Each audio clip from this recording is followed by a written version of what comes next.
L'actualité dominée également par la célébration du Mawlud. La famille Ndiéguène sacrifie à la tradition perpétuée par Tafsir Ahmadou Baro Ndiéguène depuis 1887. Aujourd'hui, en plus de la récitation du Coran, la famille s'est ouverte à d'autres activités pour étendre cet héritage. Yassine Gueye.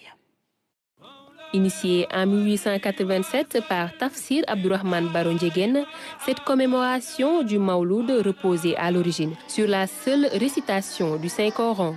Aujourd'hui, la famille a démultiplié les actes de piété pour faire rayonner l'héritage spirituel laissé par le grand-père. Au début, c'était des séances de récitation du Saint-Coran. C'était le Coran. Le Coran autour d'un très grand brasier et les gens se succédaient et récitaient à longueur de nuit le Coran. Au fil du temps et des époques, on a su quand même réinventer, innover l'organisation du Gamou. C'est des panégyriques, des chants tels que décrits par Imam Bousseri, etc., donc qui sont chantés pour pouvoir rappeler le mode de vie du prophète Mohammed sallallahu alayhi wa sallam. Cheikh Omar Foutiyou lui avait confié la noble mission de propager la tariqa Tidjaniya et d'initier les non-croyants à la foi musulmane. Vénéré Maître Cheikh Omar Foutiyou Tall, dans ses pèlerinages, en vue de distiller, de ventiler et de distribuer et de propager le wird du Tijan, a passé environ 3 mois dans la localité pour rechercher l'homme, le père de Tafsir Ahmad Baro Ndiéguène, qui s'appelle Serigne Mohamedou Ndiéguène. Et fondamentalement, c'est durant ce périple-là qu'il lui a donné le wird. Son père étant empêché par l'âge, il lui donna le wird.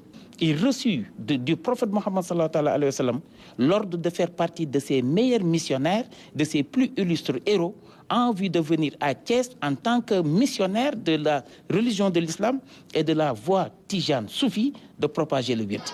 Cheikh Omar Foutiyou lui avait confié la noble mission de propager la tariqa Tidjaniya et d'initier les non-croyants à la foi musulmane.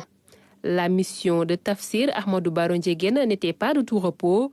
Il a su faire preuve d'adaptabilité pour transmettre la parole divine. Il trouva Thiès à l'époque. Thiès était le carrefour, la capitale de l'idolâtrie et du syncrétisme religieux. Il déploya toute forme de stratégie allant dans le sens d'une éducation spirituelle épanouie, donc départissant l'individu de l'ignorance et de l'ego. Donc il se mit à convertir les masses à la religion de l'islam, à leur intégrer le véritable savoir islamique religieux. Tafsir Abdourahmane Baro Ndiéguène a su entretenir des relations harmonieuses et respectueuses avec les figures religieuses de son époque. Et Seigne Touba, quand il l'a salué, il lui a dit « Dieu vient de me dire, de m'informer que depuis que tu es né, tu n'as jamais commis de péché. Tu es d'une rectitude comportementale indescriptible. » Avec Seydi Hadji Malick, notre grand-père Tafsir Ahmad Baro Ndiéguène le raccompagnait jusqu'au Tamarinier qui divisait le chemin Tivaouane-Thiès en 2 parties.